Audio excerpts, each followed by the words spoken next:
Hi Louise, okay, this is the first clip of You and Thunder, and I've read through your notes, and I think it's interesting what you say about him being stressed and about how he'll have his ears back, and what you feel that perhaps that is his personality trait.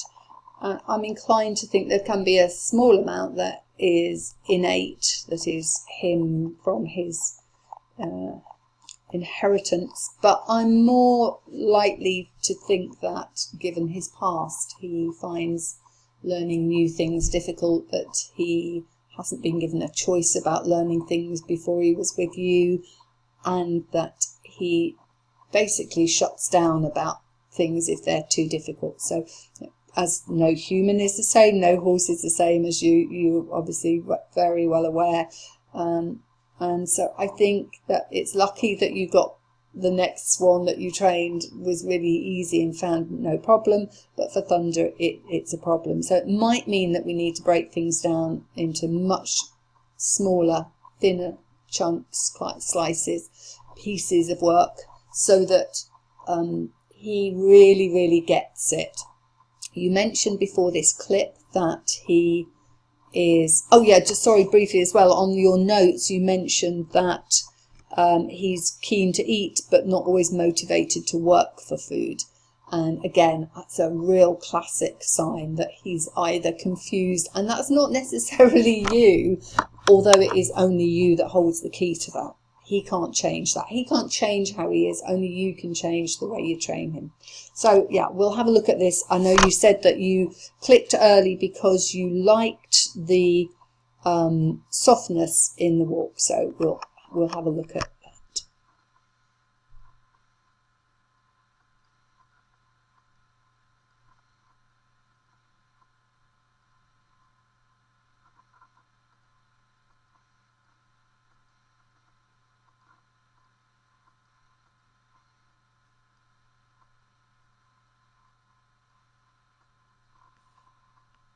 Okay, I think that was really interesting.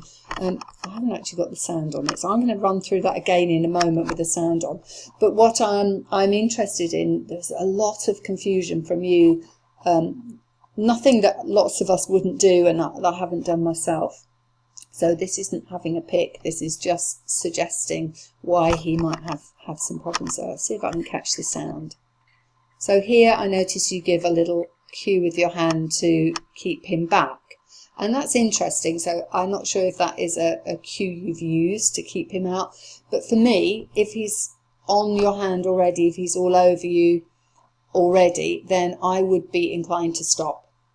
I would say I can't continue like this. If I'm having to put, if that's a negative reinforcement cue to sort of back off me, or if it's a positively trained one, I think I really want to know why he's pushing up on me at that point, and so I would take less steps. I'm also less keen that you're so far ahead of him. I'm thinking particularly in your work with the Baroque that it would be much better that you're further back, but we'll have a look as the video clips come and see how that goes. Anyway, so let's continue.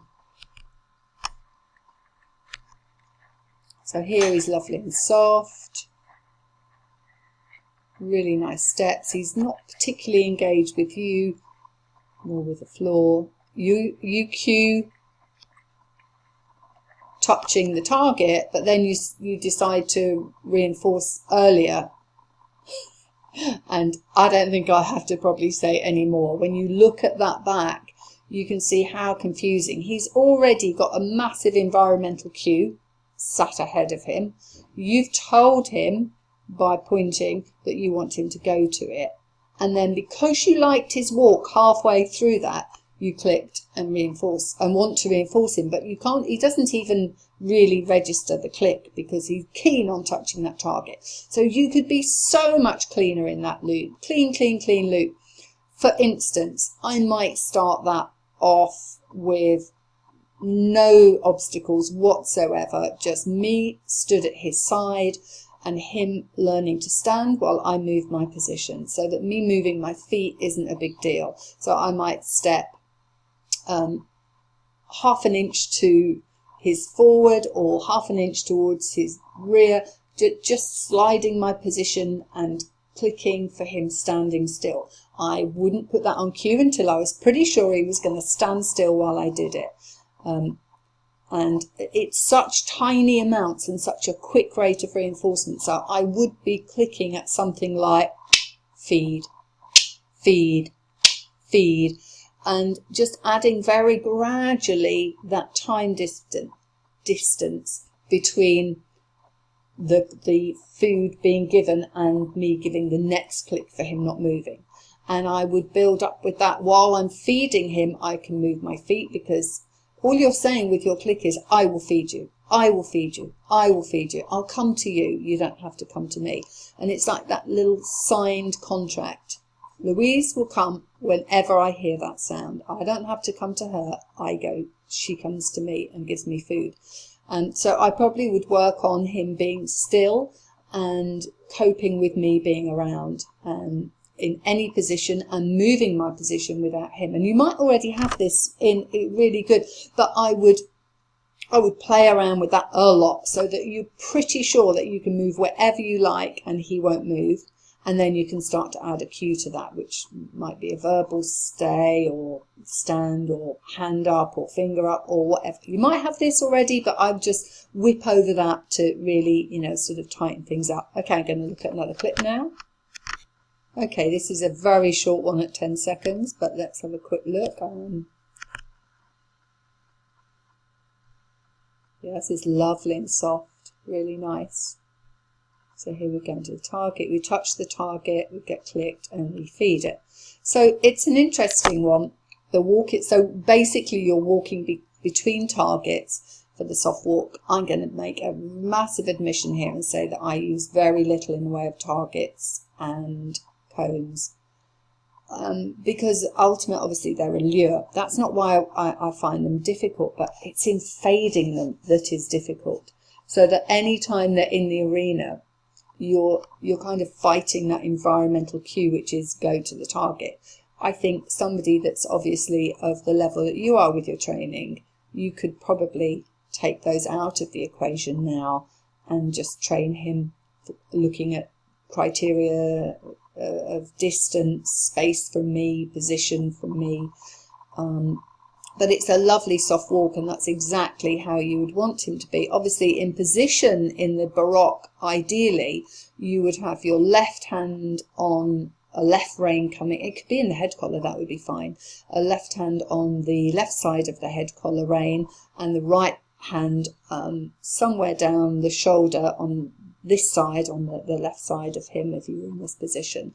I think that's going to be a compromising position for him to be in. I think he would find that very close to you. So I would continue to work on the head collar on the long rope. You won't get quite such good marks for your position, but there's no reason that you couldn't develop bend to suit within that.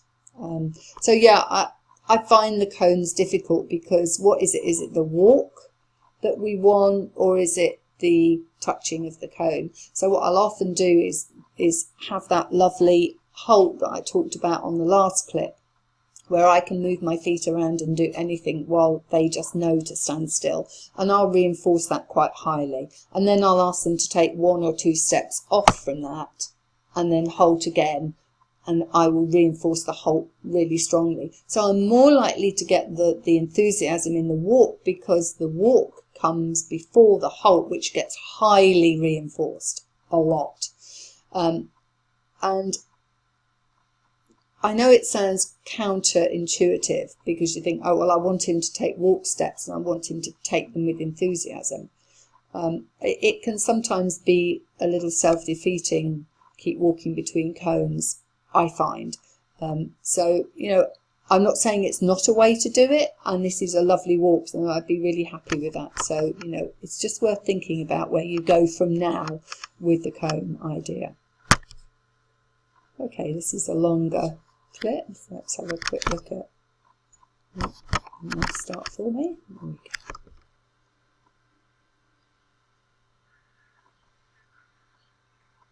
It's a shame I can't quite hear your cues there. So yeah, he's not so keen to go in front of you. He'd rather hang around. He'd rather sniff the rubber. And I kind of don't blame him because it all feels a little bit confusing for him. So that's why I think teaching him, so you give him a nice cue, which was lovely. He did respond to it, and you fed him on the move. Okay, that's cool.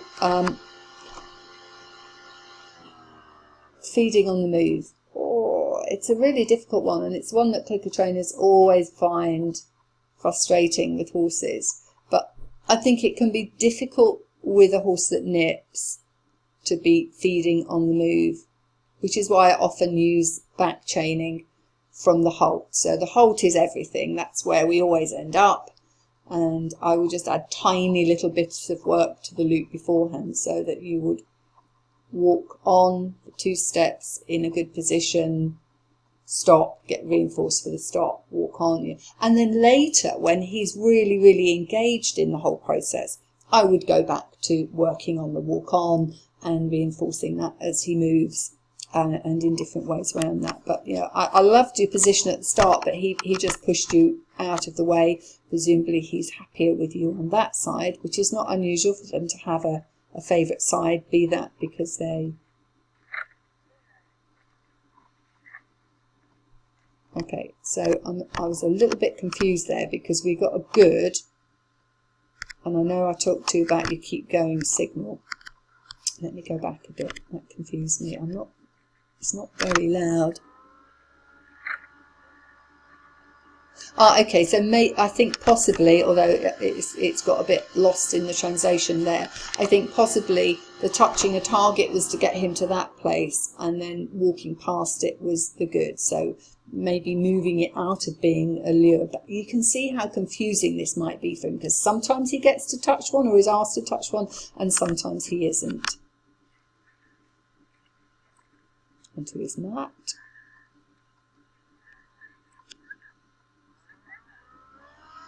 Fantastic. I love mat work. It's probably one of my favourite ways of targeting. One of the things that I do for horses that are a little bit fed up with the whole process and who are nippy and find their human sometimes not as clear as they'd like them to be, I just use a mat, and I don't even put the food on the person. I would put the food the other side of the fence there in a plastic tub, and I would begin by having the mat quite close to the fence so that he didn't have to wait long. But again, that lovely chance to get him to stand and wait for you. And I go off and get the food, and I come back and feed him. I pick up the rope, I ask him to walk on, I do a half circle, I come back to the mat, I go and feed him for standing on the mat. So the mat becomes everything, but it's actually the loops around that build the behaviour. So it might start as a very tiny loop and back to the mat, or 2 mats, and you could feed at both mats. But you can then start to have a small loop away from the mat with a halt on it, and then back to the mat. So it becomes very predictable, and for horses and ponies that have a real struggle with our predictability and are being always reliable in what we're asking, is to tighten it up so it becomes ultra reliable, so that eventually the mat leads to a whole dressage test, come back to the mat and feed.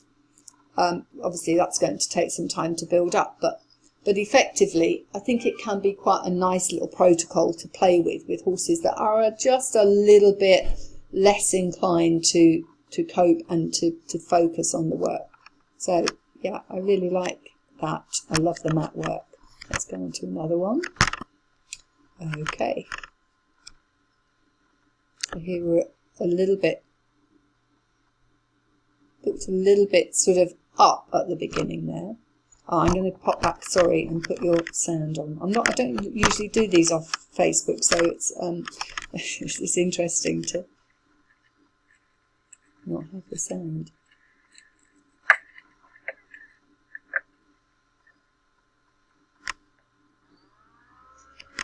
I think the only thing that I would pick up out of that is that he often brings his head to you.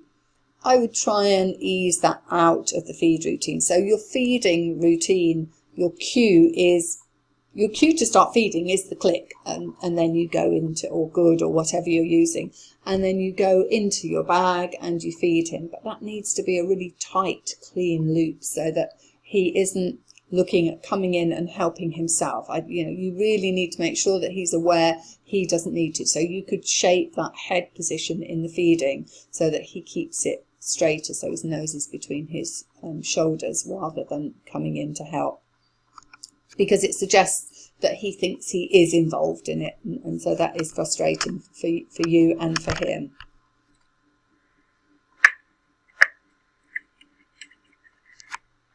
So off he came. He obviously loves stepping through that. That's really super. Okay, again, I think we've got the good boy as the verbal marker there, and he's stepped through it, and it's a routine that he's done, and it's really nice. I can't really fault that. That's super.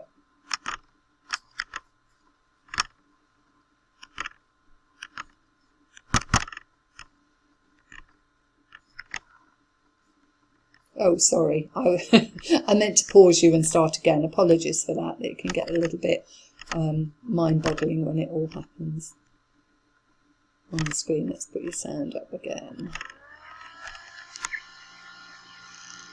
Okay, so you looked a little bit confused there at the beginning. You knew you wanted to go to the target, but you kind of wafted your hand over a little bit. Again, I just think it's about being really clear for him. I'd like to see you build up more and more distance from him, but you know, it looks nice and soft.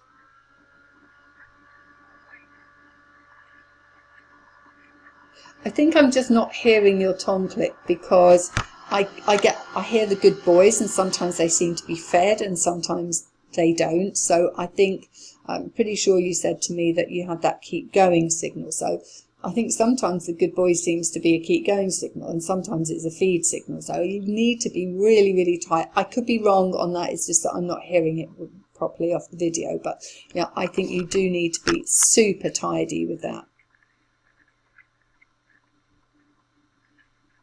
Okay, so you put your hand up to stop him there. It looked like he pushed you onto the fence a bit. The one thing I would say is really think ahead. So think in smaller chunks at the moment with him, so that you don't get into those positions where he's pushing in on you. It sounds really easy to be practical, but you know, you really do need to. You need to think round things, because every time that he gets stressed and is pushing on, and you have to give him a hand target to stop him, is, you know, one more frustration, one more confusing. And I think that's what I'd say out of the training session that I've seen so far. There are so many criteria. It must be blowing his brains. And I don't see it. I haven't seen much chaining apart from where he was on the platform and then walked through the hoop. That seemed to be a really nicely chained behaviour. So there, I'm not sure what. Okay, now you're cueing him to come forwards. He's distracted. That's fair enough. I would wait. See, I always wait. I think it's the only tiny bit of autonomy we can give them is to say, you tell me, you check in when you're ready. And if you can't check in because the environment is more interesting than me, then I just need to work harder at it. So I'd wait for those ears to soften. When they're dead forwards, he's not listening to you. So I'd wait for those ears to soften. And when they soften, I would offer my cue then. Yeah, so it's all kind of there. Right, now he comes. Now later, I might teach with a horse like him, I might teach a signal that says, if you could disengage from that for a moment, I'd like you to be with me. And with my own horses, that was always a whistle. You know, my own whistle, not that I'm a great whistler, but enough that I could say to them, would you like to re-engage? And if they still can't re-engage, I won't push it, because I think it's only fair to them that they have some means of saying, I'm just not up for this. So I want to pop back because I want to see what your cue to walk on was. Okay, so I was too busy talking. Apologies. Okay, so verbal and a step forward. So that's one other thing I think you could play around with. Check out which works. If you just use the verbal, does he walk on? If you just use your feet moving, does he walk on? In which case one of them could be, chucked out for the moment. I think that you really need a movement to be fluent on whatever you're doing, whether it be the lure or of your feet moving, the following of your feet. I think it needs to be really absolutely happening every single time before you start to change the cue or put what will be the final cue on it, which might be the verbal. I'd love you to have the verbal, because when you're working in hand, you don't want to have to move your feet. When you're riding, you can't move your feet. So the verbal is a really good idea, and it's very easily understood, but I wouldn't introduce it too early if he hasn't got it on cue. And you can check those cues now. You can have a play with that. Your body language is super. It's so soft. It's really nice. So you're guiding him around the poles. He would rather change position. And I don't know whether this is how long you would normally go without reinforcing. I'm not sure if he just offered you that trot because he'd like to get to the cone, because cones mean food. So I think he probably feels that you've reneged on a number of deals over time. One is that the target no longer, or that the cone being targeted no longer results in food all the time. And so you get these little extinction bursts where all he wants to do is touch the target, but in actual fact he's not getting fed for it. So, he just wants to get really, angry at you, and that's when the nipping might come in. So I think that was a long period of no specific cues for him to go. I'd be tightening it right back up, so I'd go in for a massively high rate of reinforcement every other step to get him really focused on me, and then I'd tease it out very gradually, but I'd tease it out so gradually that I was so sure those behaviours were going to happen before I even put proper cues on them, the final end cue. And then once all that was actually in place, that I got stop, start, move backwards, wait while I do stuff, I probably wouldn't carry on doing lots of things on top of each other. Okay, let's have a look at another one. Okay, let's get the sound up first. I'm getting my hand with this now. So I can see he's not particularly happy with you in that position. The ears are back, and now he's even more unhappy because he was lured in by the cone and then he didn't get anything for touching the cone. I don't blame you, but for not feeding the cone, reinforcing the cone, but I can see why he is how he is, because he feels it's all very confusing. Sometimes I get certain things, sometimes I get other things.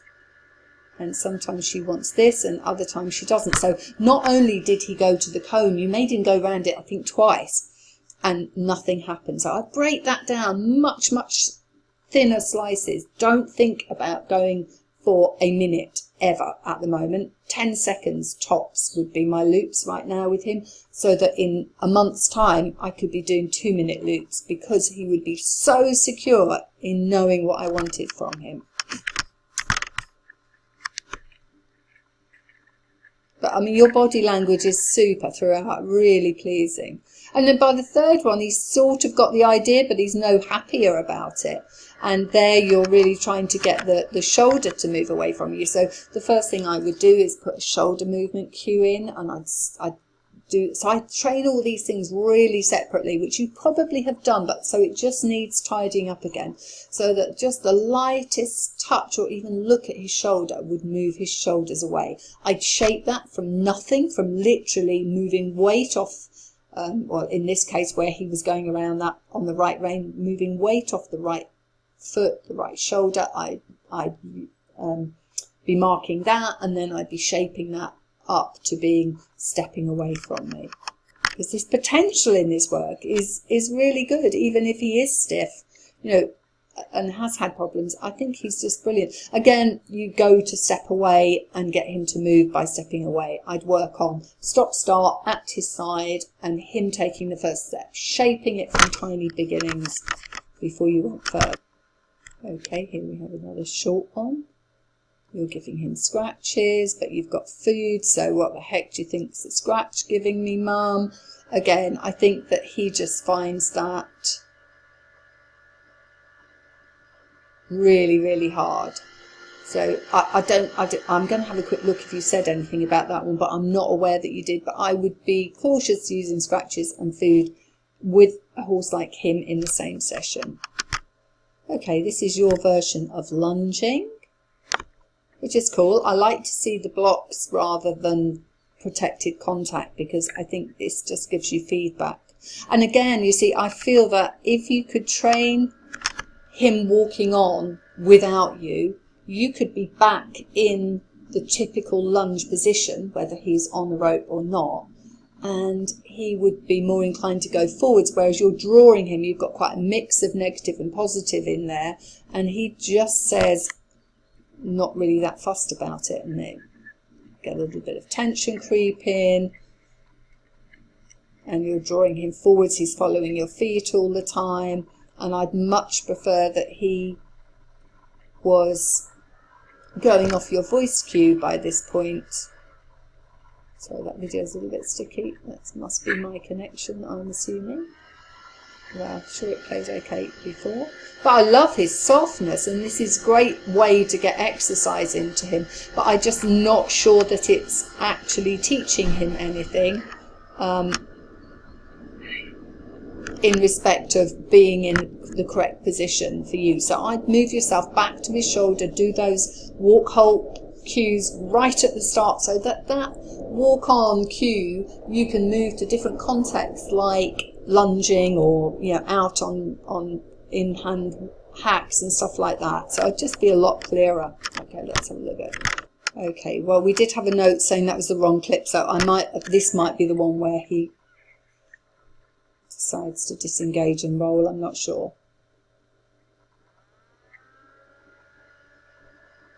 So again, you're really up close, you've got a real good feel through the rope, which for him is probably difficult. He's going around a cone again. What does a cone mean? A cone means I get fed. I think there's just that lack of clarity. See, he puts his nose on it, he's got extinction in there all the time, so he's just finding out. He says, I touched the target, I went around it, whoa, go never forward.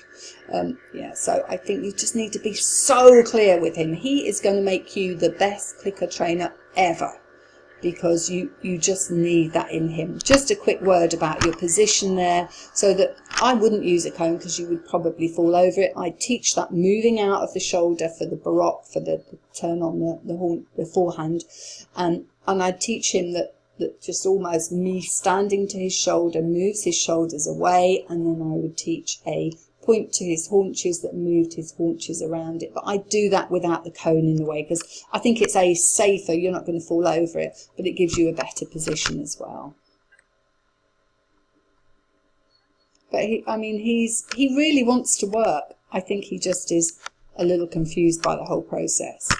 Okay, this is a little bit later on, because I wanted to skip through a little bit because we're getting quite deep into time here.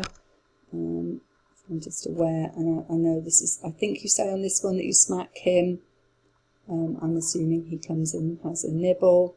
So the other thing that seems to be somewhat of a cue is a handful of rope in front of his nose, which can be, so again, he touched, you fed him. I'm going to put the sound on, sorry, done that again. I'm not used to these.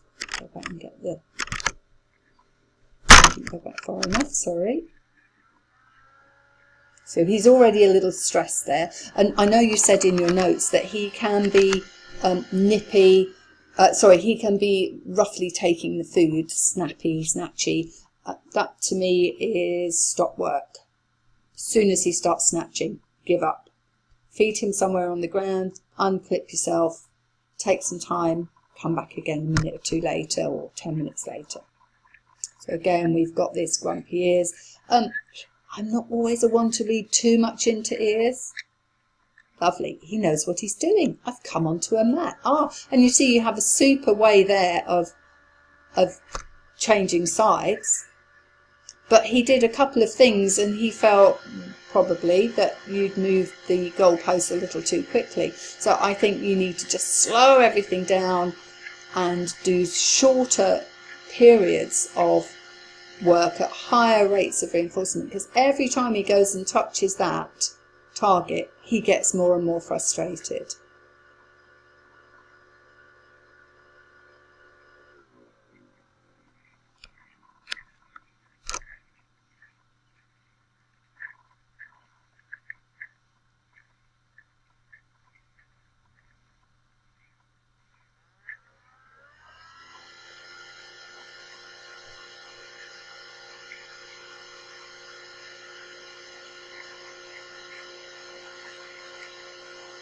Okay, so I'm not sure, maybe it was he nibbled you off camera and that was that one, or maybe I've got them out of sync, but that was quite nice, smooth walking. You took him away from the cones. He didn't have anything that he thought he might have to do, so I think that's really going to be key to you improving this, is not always using those cones, because they are such hard, or you use them to go to, do a little bit of work, go to the cone, do a little bit of work, go to the cone, a bit like I was talking about with the mat. Okay, I wanted to include this one because it's a little bit of lateral work, and we're just on the fence.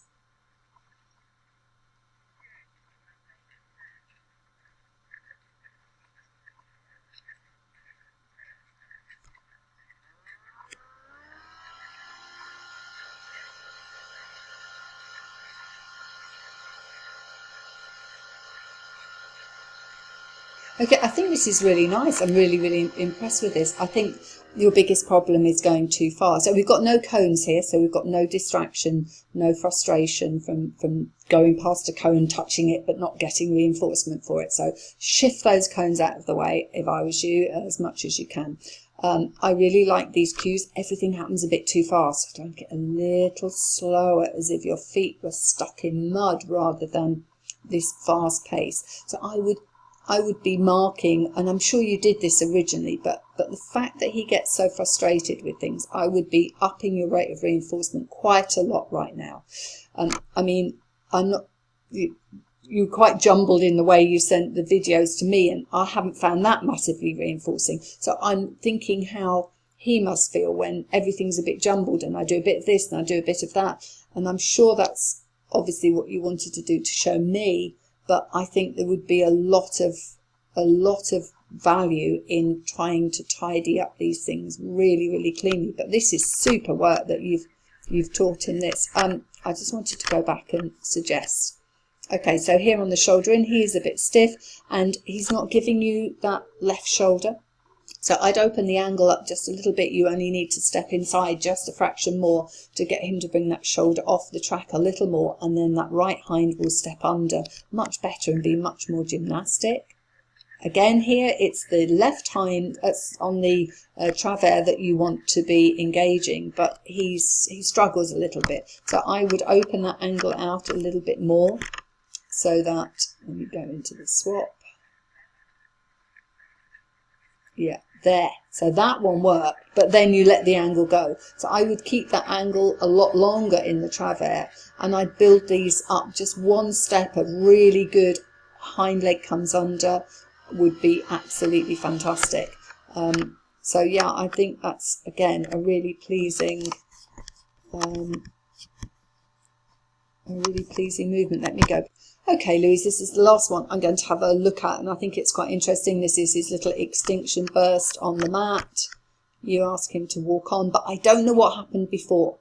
So if this is a very high probability behaviour, stepping on the mat, because it's been highly reinforced in the past, and him not getting reinforced, he's going to feel really, really aggrieved. So it would have been interesting to know from that perspective. But that's why a whole film can be more, informed for me than little tiny clips. Let's make sure I've got the sound on there.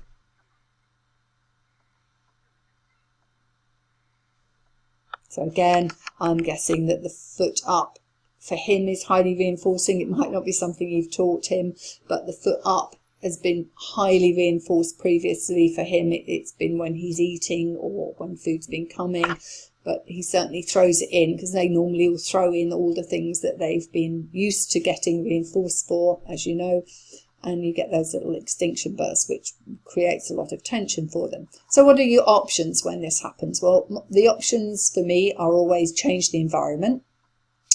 That's actually quite hard because he's stood on the mat. So unless you have, well, you've got a hand target, haven't you? You use your hand to get him to touch. So I would break the cycle as soon as I can. I might not click it. I might just offer my hand, get him to touch it, feed it, and then go into the work.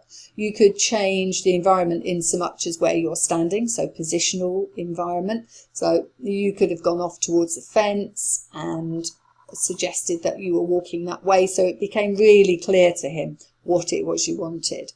And whilst he knows that the mat is highly reinforced, if he sees a visual cue of you moving a certain way, he's much more likely to follow you. The other thing is to just unclip him and feed him on the mat. We put food on the mat itself and walk away and give yourselves 5 minutes to bring yourselves together again and think, what did I do that I shouldn't have done? And how could I do it differently next time? So you see how grumpy he is when he comes off there. And we have historically used extinction bursts in horse training to be to give us behaviour. And you can with certain horses, but I would say not right now and not with him, with the amount of tension that he carries.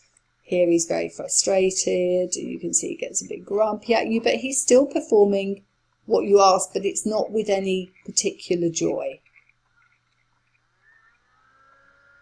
So we got the good lad. Yeah, and I don't hear your tongue click. I'm assuming he does, but I'm not hearing it.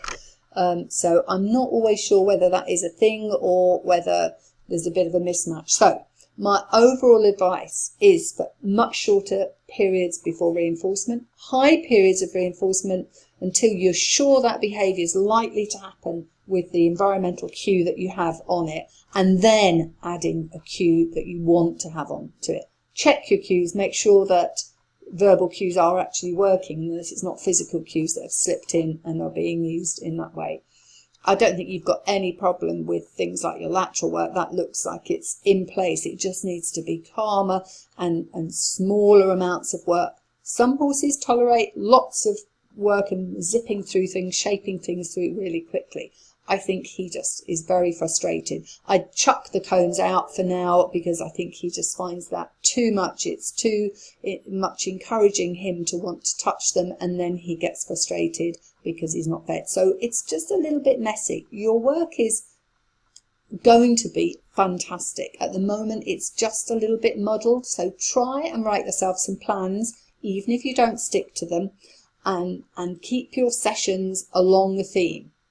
With him, rather than trying to do all this in one theme. And when you swap your criterion from one for another, make sure it's really clear and you start back at a very high rate of reinforcement for him, so he's sure, the reinforcement still means I'm getting fed. She's going to use that bridge the same way all the time and come to me and feed me. So clarity, shorten things up, tighten things up, and change your environment so that he's not being stimulated by things that he's not going to get reinforced for.